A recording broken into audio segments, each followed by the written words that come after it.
Perfect.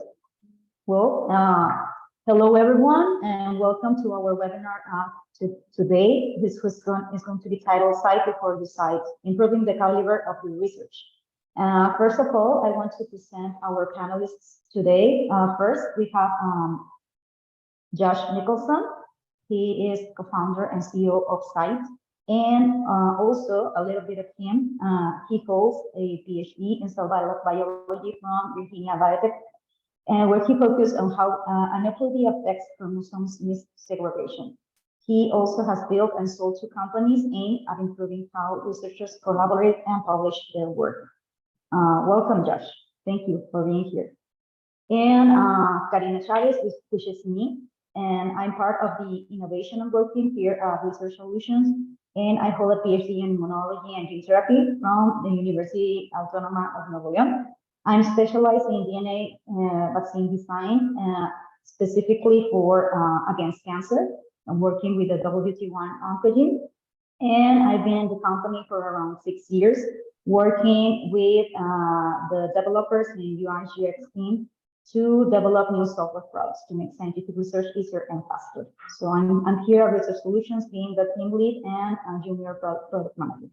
Okay, so just to know a little bit of what we are going to be focusing today, all participants are in listen-in mode with cameras up. If you want to ask any question, you can use the Q&A feature in Zoom in this call. And this session is also going to be recorded and sent to you after the event ends. Well, just to know a little bit of Research Solutions, this company was founded in 2006. It provides solutions that simplify and streamline how organizations discover, acquire, and manage scientific content, scientific information, and data. And we're proudly present in over 70% of the top pharmaceutical companies, prestigious universities, and some startups that rely on us. Right now, we have 154 employees that serve around 1,700 customers from companies that are working with biotechnology, pharma, universities, government institutions, and hospitals. So, okay. Today, we're going to show you a bit of some of the stuff that we have been working on Research Solutions. We have this aim to find and to innovate more tools, more features to make scientific development easier to search scientific information. You can organize it, acquire it, cite it, and share it via our products. In this case, the whole universe of Article Galaxy platform. And in this webinar, we are going to show you how we integrate a very useful and very powerful feature and tool, which is called Cite, and how this tool is integrated in our extensibility products. So in this webinar, we're going to learn first how to search for reliable and accurate scientific content. And here we're going to show you a bit of how Article Galaxy browser extension works with the Cite integration. Also, we're going to show you how to filter your scientific information and how to organize it using our Article Galaxy platform with its integration with Cite. Next, we're going to show you how to cite the scientific content and how you can add it to your documents and how you can share it with your colleagues using our extensibility products. And finally, we're going to learn how or what else we can extract using Cite tool to improve and to enhance our research. Okay. So first, we're going to jump with Josh so he can teach us a little bit of how Cite does its magic and how this tool can improve our research. I had the microphones and the cameras to Josh. Awesome. Thanks so much. Hopefully you guys can hear me and there's not too much of an echo on my end. Karina, I think if you stop screen sharing, I can take over. Yeah, perfect. So thanks a lot, everyone, for joining. Thanks also for the introduction, Karina. So as mentioned, I have a background in cell biology. I finished a PhD about 7 years ago And through my experience as a researcher, have developed Cite, which I think is useful for researchers, for students, for small biotechs, large pharma companies. And I'm going to talk a little bit about where the idea comes from, why did we start this, what are the problems we're trying to solve, and just generally, how we're trying to introduce the next generation of citations. And so my email address is here, and our Twitter account is @Cite. And so please feel free to email me with any questions after the talk, or to tweet at us if you have any comments or questions as well. And so about 7 years ago, most of my time was spent making movies like this. So I did a lot of microscopy, specifically looking at how aneuploidy affects chromosome segregation. And so I spent a lot of time in dark rooms, taking a lot of images. Around that time, a paper came out that got a lot of attention in the scientific community, as well as I would say worldwide. That paper came out of Amgen, and what it documented was growing concerns around reproducibility.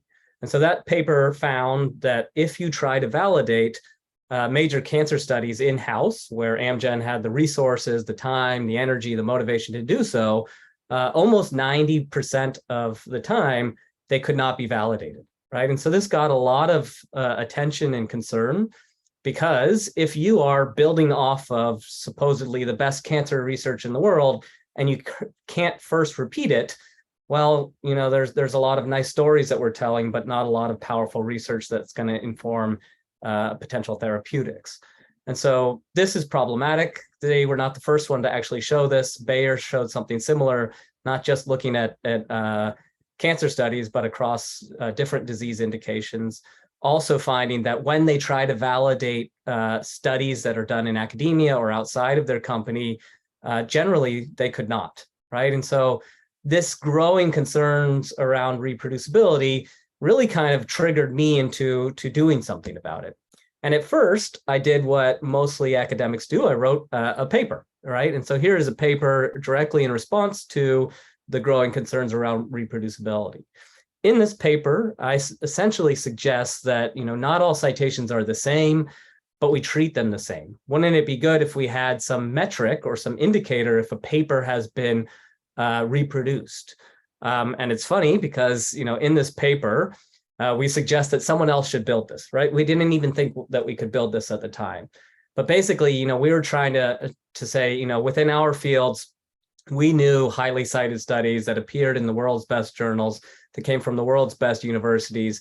And we knew, despite them having 200, 300 citations, sometimes there could be 3 or 4 labs reproducing that claim and failing to come to the same conclusions.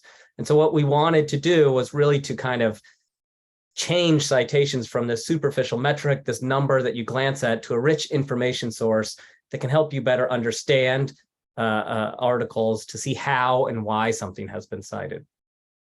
We thought we were very clever and we were the first ones to think of this, but it turns out Eugene Garfield back in 1964 wrote a paper, and in that paper he discusses something that he calls markers.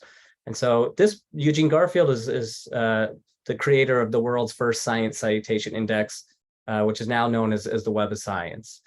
And so in 1964, in this paper, he discusses adding markers that would appear alongside the published citation index. And he gives some examples of what these markers could mean. Critique, Mr. X is wrong, data spurious, conclusions wrong, my personal favorite, calamity for mankind. Very presciently, again, in 1964, he says the intelligent machine would examine a new document and generate a critical statement, such as rather poor paper. And so this idea of treating citations as not all the same, and maybe utilizing them to understand if there's some data spurious or conclusions are wrong, has been discussed for decades, but it's been very challenging to actually do, right? There is a massive amount of literature, even in the 60s, and it is highly unstructured. It's in PDF. It's not openly accessible. And so it has remained really kind of this idea or this vision since the 60s until now. And so we built Cite to make research more reliable, to deal with this growing concerns around reproducibility, so that we're not wasting, potentially billions of dollars per year, not wasting tons of researchers' times, PhD students, researchers within private organizations can spend a lot of time following false narratives or weaker studies. We built Cite to make it more understandable. And so, as of last year, there was over 8 million articles published worldwide. This is a massive amount of information. This is doubling roughly every 9 years. How do you keep up with this information? This content is also increasingly interdisciplinary, and so it's becoming harder and harder to understand as it crosses these different boundaries, right? I have a degree in in cell biology and understand chromosome segregation, but if I move outside of my field, I am kind of at the base level as well. And so Cite is helping with reproducibility, with understandability, and really kind of with this information overload. And from this, and this wasn't our initial aim, I think we're really trying to bring in this next generation of citations. So citations that don't just show you how many times something has been cited, but directly how and why something has been cited. And the data that we have opens up a lot of new use cases, a lot of new integrations here, and I think is really powerful to better look at research, whether you're looking at Peppa Pig and how that influences children watching this TV show, or advanced treatment for prostate cancer. And so this is Cite. You can go to cite.ai directly. We also integrate with many tools and services, Research Solutions being one of them, to kind of add this lens onto research. And so the way that I like to kind of show Cite generally is to show the world as it exists without Cite, and then to show it through the lens of Cite. And so this is my study. This is the main report coming out of my PhD. When you first look at a scientific paper, you're generally looking at where is it published. So is it in a journal that I trust? Is it published by a society that I know? Is it a high impact factor journal? All these types of questions come to mind. Same types of questions about the authors. Do I know them? Do they have a reputation that I trust? Have I met them? Similar with their affiliations, right? Are they at universities that have these great reputations? Are they at places I haven't heard of? We're all looking at this, and in some cases, even when we don't want to, making some snap judgments, right? These are heuristics. We have to look at this to see if we want to read this, to see if we want to actually spend time adding this to our library, maybe to see if we want to buy this. And so in today's world, we also show some metrics. So the number of views, the number of downloads, sometimes the number of social media shares via altmetrics. And then traditionally, we've shown citations. And I would say in most cases, when you look at citations, we tend to just glance at this number, right? 66, 100, 1,000. Generally, we'll say, okay, that's highly cited, moderately cited. That's good, right? But in general, I would say that's kind of where we stop, right? If you click through to this number, and in this case, it brings you to Scopus, what you see is a list of 66 different documents citing my work. What are these documents saying about mine, right? Why is this article citing mine? Where is it citing it? Is it citing me in the introduction section of their paper? Is it citing me in their discussion section of their paper? Are they saying my study is horrible? Are they saying my study is amazing? All this information is lost. And I would remind you, behind each of these studies is probably 5 years of some PhD students' work, maybe hundreds of thousands, if not millions of dollars of funding going into this. And it's really kind of totally inaccessible unless you are spending huge amounts of time going through every citation, right? And so no one is going to really look at and open 66 documents when they come to my study. And I think that is kind of the missed opportunity that we're trying to address, because there is very valuable information contained within these citations. They're not all citing me the same. Maybe some of them are providing very valuable interpretations, discussions, criticism, supporting evidence, competing evidence, maybe in different systems. And so this rich information source that we treat as a superficial metric, we're really trying to kind of change into a conversation. And so if you look at Cite and you look at my article through the lens of Cite, you can see up top that we have basically the same metadata as the version of record. So you have the title, you have the authors, you have the abstract. And then if you scroll down, what you'll see here is not just a list of citing articles, but this citation context, right? And so this is what we mean by citation context, is 3 sentences generally that have been extracted out of the full text of scientific articles. And so this allows you to see why and how and where is this article citing mine, right? And so in this case, it says in agreement with previous work, and then cites Nicholson et al. 2015, which is my study, the trisomic clones showed similar aberrations, albeit to a lesser extent, supplemental figure S2B. And so presumably no one on this call has actually read my study, but in a click and really kind of under a minute, you're able to see that there is supporting evidence from an independent group. And that is totally lost in today's world without Cite. Beyond seeing this information, you can see that it was extracted from the results section. And so a citation that appears in the results or the discussion section is generally quite different from one that appears in the methods section. Also quite different, from one that appears in the introduction section. You might have also noticed that we provide a citation type. In this case, it says supporting. And so the way that we have developed that and what that means is to look at this text to see, okay, are these authors citing this paper and presenting supporting evidence to the cited claim or challenging evidence to the cited claim? And so again, if you're about to buy this article, you're about to build on this research, you want to see if this article has been tested by others and has it received supporting or competing evidence to the cited claim. So we have a deep learning model that looks at the text around that citation that indicates if they're supporting or contrasting evidence. That was trained by us manually annotating, so members of our team with MDs or PhDs, manually annotating roughly 50,000 of these different citation statements. And so this is what I like to kind of call the atomic unit of Cite, this smart citation, this rich citation, so that you can see how and why something has been cited. And one thing that I'll point out is that, one paper can cite another paper one time, but it can also cite it multiple times. And so really there's a lot of information opening up through this way of looking at citations. You can search this information, you can filter by sections, and then you can also do that with references, right? So maybe a new article, you want to see what is the most integral reference? How many times was this used in the article? Is it challenging content as well? And you can do that by selecting here. And so as I mentioned earlier, this has not been easy to build because not all research is open, right? You can't just go download every single research article in the world. And so we have spent years working with publishers to sign indexing agreements to get access to their full text of articles so that we can grow our database of citation statements. And actually, we're now over 30 publishers, and we're now at 1.1 billion of these citation statements extracted from roughly 32 million full text articles. And so this is by far the largest collection of citation context in the world.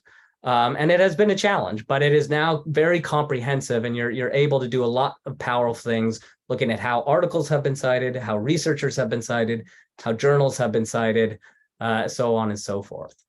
In addition to working with publishers to index their content and make it discoverable on Cite, and to go towards this goal of introducing the next generation of citations, we're now live on 3 million articles on the version of record themselves with publishers. And so we're no longer this startup that's just doing some kind of cool AI on the side. Really, we are working to be this new infrastructure and new way of looking at citations. And to do that, we want to integrate with all tools and really kind of anywhere you see a scientific article. So here's how it looks on Wiley. Here's how it looks on the Royal Society. The American Physiological Society has added us to every single article. It's live on every National Academy of Science article, live on every ACS article, and then increasingly starting to be seen more and more places of the world. And so this information, helps researchers, helps pharma make sure that they're building on solid footing, but it can also help, all of us, right? We're constantly being bombarded with a lot of information. COVID has not, been out of our mind sight for 2 years now. And there is constantly new and competing information, some of this highly amplified. And so again, Cite can be quite powerful here to look at preprints and then to look at claims that also appear in the media. And so in this example, here is a preprint, so an unpeer-reviewed manuscript was posted and then greatly amplified by journalists appearing in 27 different news outlets around the world with some kind of scary findings, right? COVID linked to risk of mental illness and brain disorder. The problem is that this was massively amplified and oftentimes is built on, kind of shaky conclusions. And so with Cite, it actually shows that there was and is competing evidence to this claim from another preprint. And so I'm not trying to say all preprints are bad, but there is a conversation happening amongst preprints as well as articles that is lost when we just treat citations as a number. And so Cite can help you to deal with this information overload. And so what are we missing? What are research organizations missing when they're not using Cite? And so I pulled some data looking at the top 10 pharma companies, and I'll let you guess which is which, looking at their papers that they've published. And so these are, publicly available documents. They have published this content, clinical trials, preclinical work, and they are often citing contested studies. And this is not to say you shouldn't cite a study that has received a contrasting citation.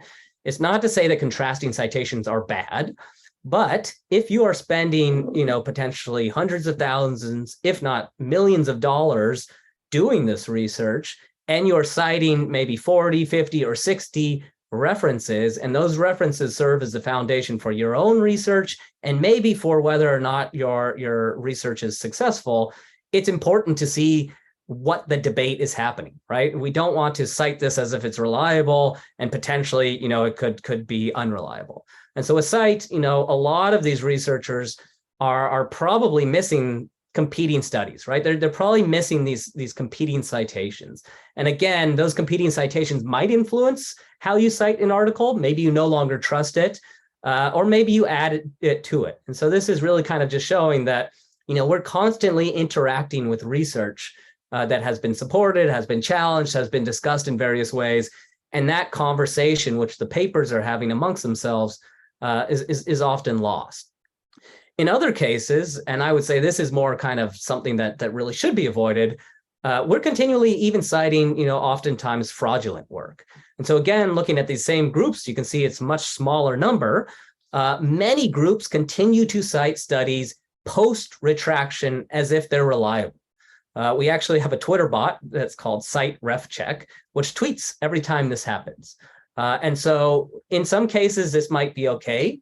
Maybe you're citing a retracted study to discuss the retraction and saying, this is bad, this is retracted, et cetera. But there's been some analysis done by independent researchers from University of Illinois that have found roughly 95% of the time when someone cites a retracted study post-retraction, they do it unknowingly. And that is because we download PDFs, we read them, and then maybe months or years later, we cite them. And a lot can happen in that world because research is dynamic, citations are dynamic. There can be reasons for various different reasons for retracting studies. And so again, we want to make sure that you are reading, understanding reliable research, whether that is, debates happening in the literature or even outright, fraudulent work and retracted studies. And again, this can be very problematic if you're, really developing something and this is a key citation that maybe you're building off of fraudulent work. And so we have this data, not just for the top 10 pharma, but for every university. And it's something that we're working to help prevent with a reference check tool in our system. And so what's next?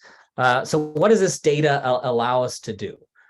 So one thing that we're getting ready to introduce is what I have jokingly called magic search, but is now increasingly becoming known as that officially. What magic search allows you to do is to search our entire database, these 1.1 billion citation statements, and to ask a question, right? So we have various different searches. We have one that says all, which is going to search all of our citation statements, as well as abstracts, as well as paper titles and metadata.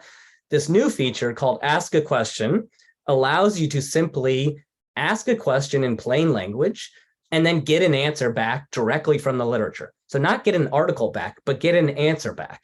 And so in this case, I've just chosen some random examples of how can a fish survive in freezing water. In this case, it says Antarctic fish survive freezing waters by producing natural antifreeze proteins in the pancreas, as recently demonstrated by Chang. And so here is the answer to this plain language question, and here is the source where they're getting that. And so not only do you get this source, you also get this target.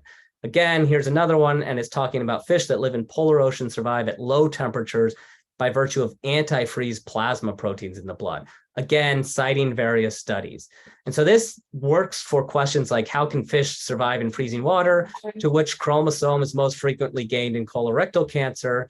And again, looking at some of these answers, you can see this one saying 20q, this one is saying chromosome 13, and again, chromosome 20 is here. And so this is something we're getting ready to launch and is quite powerful for asking what are the adverse effects of this drug, what chromosomes are frequently gained, what is even the meaning of life can be something that is asked here, or more specific one, like what kinases are involved in the Hippo pathway. And again, I would emphasize you can do a typical search using Boolean operators and really systematic queries, and apologies for the sirens in the background if you can hear them. That's New York.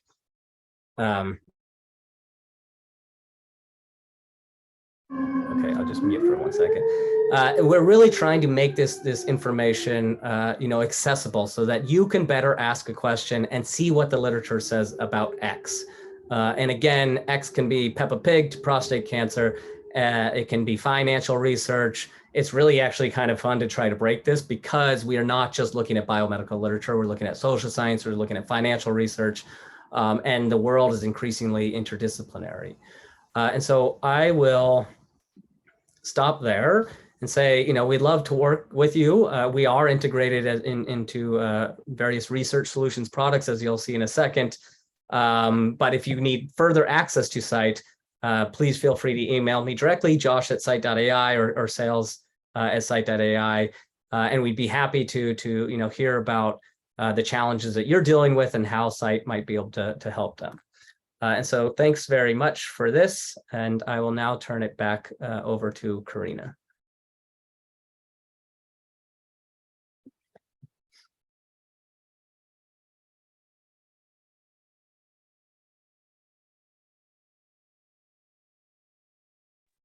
Thank you, Josh. Can you hear me, guys, with less echo? How does it sound? Yep. Okay. Thank you, Josh. I see that we have a question for you. I'm going to read it. Can you discover fabricated data and fake science with Cite? An interesting example will be the Alzheimer data, which might be made up and was published in a high-impact journal. So I would say in some cases, yes, and in some cases, no, right? Like we are not really aimed at detecting fraud per se, but I would also say fraud is kind of, it's a more grotesque problem, but it's a smaller problem. I think the larger problem that we're seeing as a community is it's very competitive to get grants. It's very competitive to get into these selective journals. People are cutting corners. People are p-hacking to get in these things. These studies are not outright fraud. People are not manipulating Western blots, but they're often irreproducible. Maybe they're leaving out the most important part. And so I think we're more addressed at helping that, but you can find, challenges around this. You can also find questionable research practices. You can see when people are saying this is trending towards significance, which is not really good scientific practice. And then you can, again, use this new feature to ask a question and say, what are the shortcomings of this theory, right? And so if you look at this around like the amyloid plaque hypothesis, there has been a lot of discussion on this. There has been some fraudulent work. And sometimes there will be a signal indicating that, someone was pointing this out early on, and sometimes not. And so in certain cases, it will work to do this. But in general, it's really trying to say there's a lot of debate happening amongst the literature. How can we look at this? Thank you, Josh. Well, guys, we're going to start the live demo. So I'm going to show you a bit of our tools that have the Cite integration, so we can perform better in a better way our scientific information acquisition. But first, I want to share with you. Can you help me with this poll? When citing in your document processor, which is your main primary pain point? I will give you a minute so you can share your concerns with us.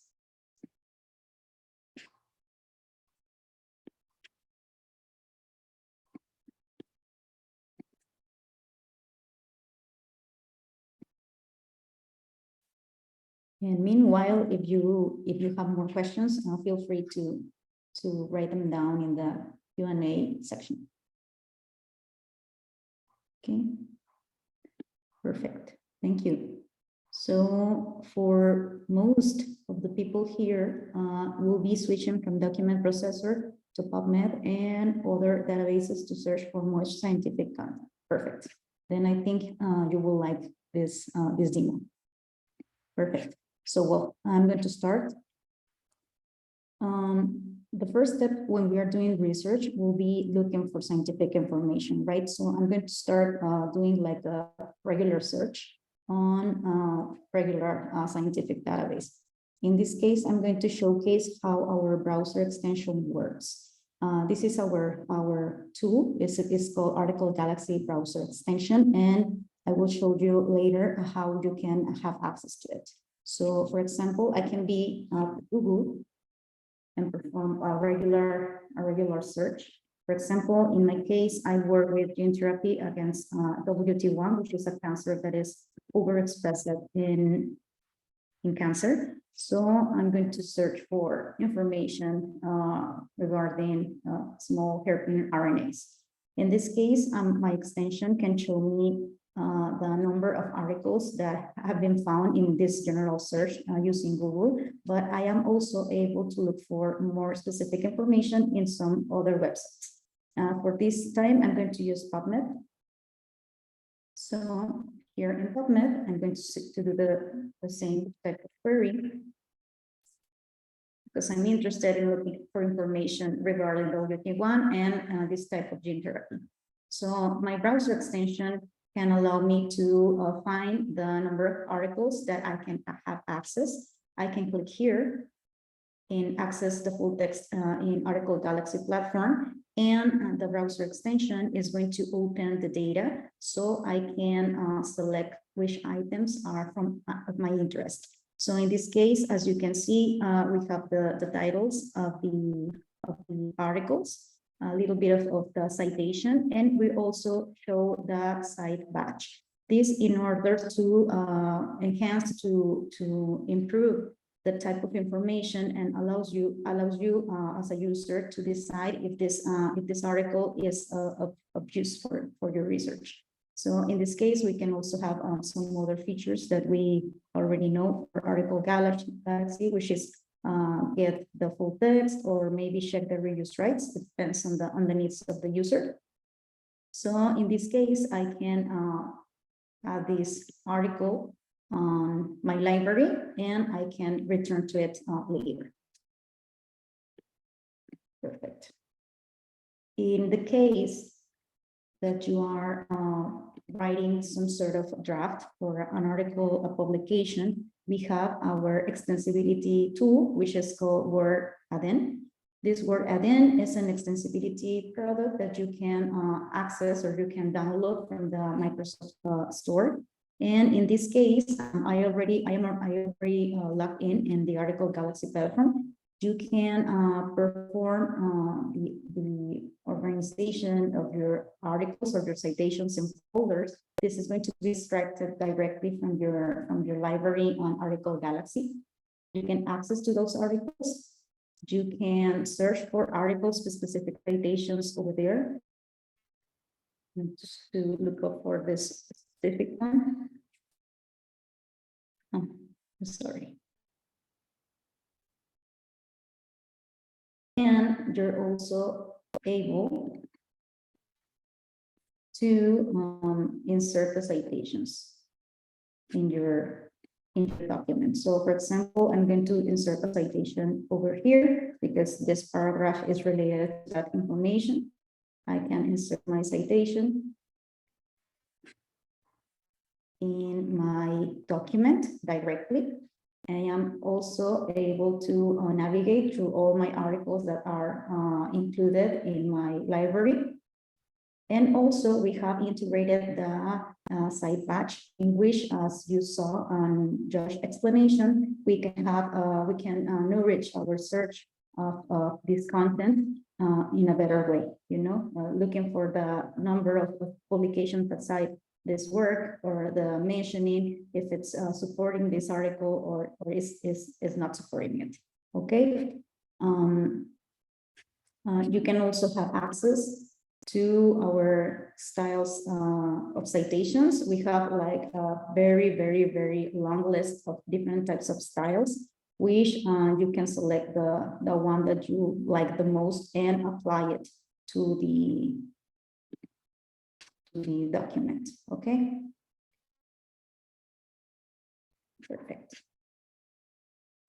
This is where we're adding extensibility pro. And the last one that I want to show you is in case that you want to share information with your colleagues via email, we have our extensibility tool, which is called Outlook Event for Article Galaxy. And in this case, we also have it integrated with Cite, in which you are available to look for a given citation. You can also retrieve information from the Cite batch. You can also edit the styles.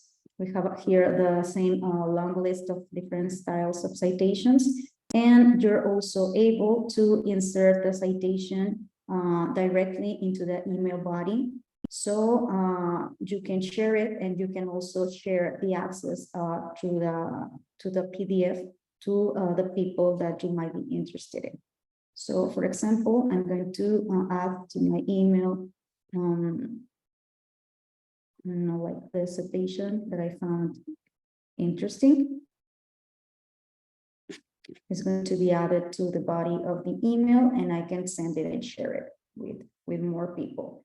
Also, we can have access to the article by clicking that article galaxy icon or badge, and it will direct us directly to Article Galaxy platform, to our library, so we can have access to the PDF. And not only that, if we have access to that PDF, we are able to perform annotations and to add some other information directly to the document and keep track of this interaction with information. Okay. So I'm going to go back to the Outlook one. And a very interesting feature that we have with Cite is that this badge is interactive, so we can click on the badge and it will direct us to the Cite webpage. So in this case, we can have, as you saw already, more information regarding the given citation. But also, I would like to Josh to explain us a little bit of some other types of interactions that we can have with the data that we can obtain through the Cite badge, like visualize citations and create some interesting graphs. And that's like a very brief overview from these tools. If you have questions or if you have some interesting comments that you want to share, please feel free to add them in the QA section. I will jump again with you, Josh, so you can show us an extra bit of Cite. Sure.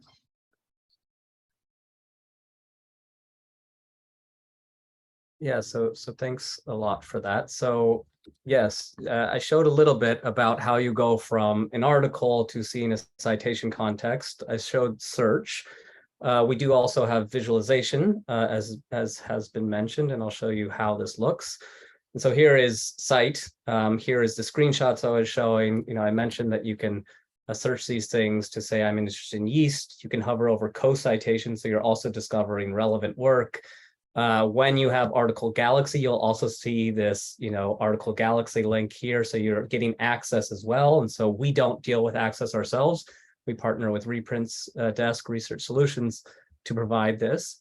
You can filter on the different sections, the types, the years published, whether it's a self-cite, independent site, authors. You can also download this in a spreadsheet, add it to a dashboard to see this information in aggregate for different topics that you might be interested in, or you can visualize this. And so here is a visual representation of what Cite looks like. This is my study in the middle. The green edges are supporting citation statements with the arrows coming to me, mean they're citing me. And then because citations are two-way streets, I am also supporting or challenging papers as well. And what you can do from this is not just get a pretty picture, but you can select these different edges and see what are these different nodes saying about each other. And so in this case, the size of this node relates to how highly cited it is. And so at a glance, you can see that Ganem et al. 2009 is the most highly cited study here. You can see what my article says about this, and you can see that there's a difference here as well from this study. By default, we are not showing every single citation, but you can choose to do that if you want to see more citations. It just starts to get to be quite a lot. You can organize this information in different ways, choosing different layouts that you prefer to see, whether that's, force-directed one. You can look at this. This can be useful for internal presentations that you're making, or for figures that you need to make for a publication. You can look at this in a hierarchy to see what came before it and what was built after it.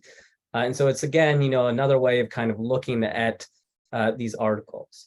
This view is looking at my articles, the center of this visualization. But what you can also do from that is expand out and to look at multiple articles. And so if you select a new node and then hit this positive sign, it will expand that network, and you can increasingly grow this and see what are the papers that interact with both of these papers, right? And so these ones might be interesting to look at. And again, you can start to continue to expand this to look at a group of articles. This visualization aspect is also available to authors. So if you sign up and claim your papers, you can visualize your own citation network in this way, which is pretty fun and pretty cool to see. You can also get a lot more metrics around that. And so this is visualization feature that again expands beyond kind of the individual article reports. And just while I have the screen, I'll highlight that you can look at our citation information at the journal level. So you can look at any journal and look at that to look at a dashboard. You can look at any organization, whether that's a university or a company, large pharma or biotech, funders. And then you can also create dashboards through our search or just by uploading a list of DOIs. And so I think that's most what Karina wanted me to cover, but I'm happy to go deeper on anything if there's questions. And I would really encourage you guys to ask questions or to give feedback. We're happy to have that because I think we're here to help you guys learn. Perfect. Thank you, Josh. So I see that we have a bit of questions here and comments. The first one says, thanks for the presentation. As an individual researcher, my main concern is the cost of subscribing to the service. So I will invite you to give us like your contact so we can reach you and we can talk a little bit of how this service works. Okay. From the side of how can I get access to the add-ins? It's kind of like related. I'm going to share my screen again. So, okay. So we can have access to these add-ins. If you go to, let me close this. If you go to the add-ins icon on any Microsoft like product of Outlook and Word, obviously. So you can go here and it will open the list or the store or the add-ins related to Outlook. So in this case, you can open the store, you can write Article Galaxy. And it will fetch. It's not like the first result. You will only click here and add and continue. It will install the add-in in your software in Outlook. Okay, this is the way to do it for Outlook, and it's the same for Word. In the case of the browser extension, wait a second, I'm going to show you here, I think it's here. Yeah, and for Word, you're going to go to Insert and then Add-ins, and it's the same. It's going to open the Microsoft Store. So you can just search over there by Article Galaxy, and it will fetch as a result the adep. Okay, and for the browser extension, which is the one that it's on the PubMed bar, you can go to Article Galaxy if you have like an account, and you can go to the section. Oh, it locked me out. Okay.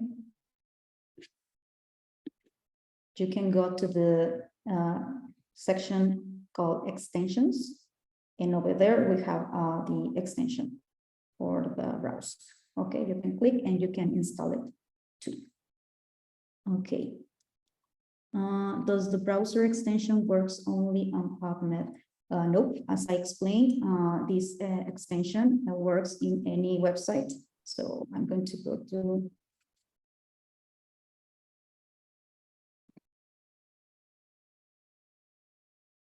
in any website where the browser can find any type of scientific document, it would retrieve information. So it's a little bit slow.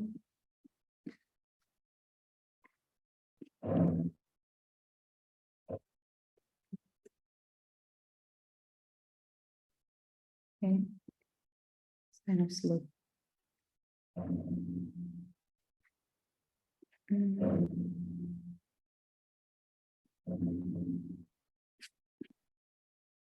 An apology because it's really slow, but anyway, you can search in any website. Okay, I'm going to try. For example, here, as you can see, it already is showing that we have 45 articles included in this website. So I just clicked on Science Journal, and it's still loading. So it will share here the number of articles that are retrieved, so you can access them through the Article Galaxy platform. Okay, can I add new citation styles? Yes, we can. We have that feature. Let me show you.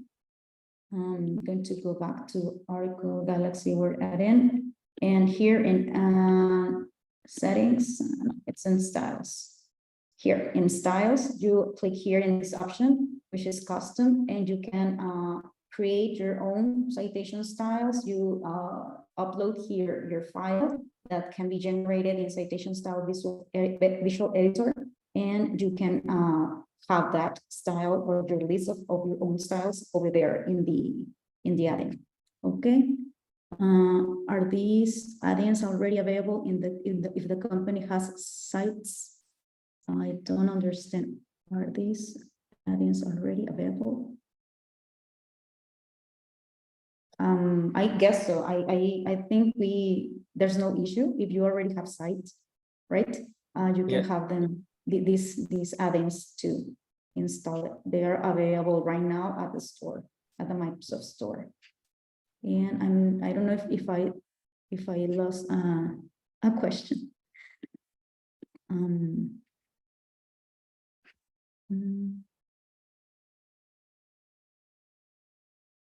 Okay. I think those were the questions. I don't know if anyone wants to send another question or any comment. I mean, feedbacks are very, very, very welcome because they help us to improve what we already have. So maybe we're not covering an important pain point for you. So feel free, please, to share with us.